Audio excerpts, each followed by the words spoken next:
పల్నాడు జిల్లా దాచేపల్లి మండలం పొందుగులలో సుపరిపాలన కార్యక్రమాన్ని నిర్వహించారు. గురజాల ఎమ్మెల్యే ఎర్రపతినేని శ్రీనివాసరావు హాజరయ్యారు. ఎన్డీఏ ప్రభుత్వం చేసిన అభివృద్ధి పనులను ప్రజలకు వివరించారు. పార్టీలు కులాలకు అతీతంగా అన్ని అభివృద్ధి కార్యక్రమాలు చేపడుతున్నామని ఎమ్మెల్యే తెలిపారు. వైసీపీ పాలనలో రాష్ట్రాన్ని గంజాయి రాష్ట్రంగా మార్చారని అన్నారు.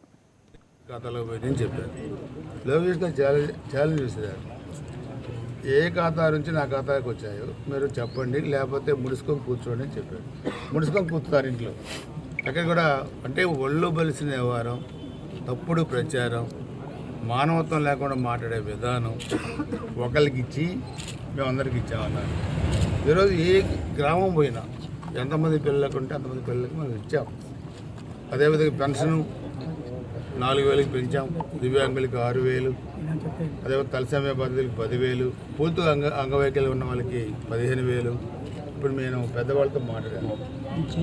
మీలో పెన్షన్లు ఎంతమందికి వస్తూ ఉన్నాయంటే అందరికి వస్తూ ఉన్నాయని చెప్పారు.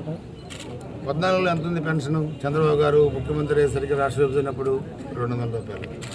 ఆయన ముఖ్యమంత్రి కాగానే 14లో 1000 రూపాయలు చేశారు. 19 ఎన్నికల నాటికి 2,000 చేశారు. మరలా గెలిస్తే 3,000 చేస్తూ ఉన్నారు. వాళ్ళు 3,000 చేస్తామని చెప్పి కూడా ఒకసారి చేయకుండా విడతల వారీగా చేశారు. మళ్ళీ మనం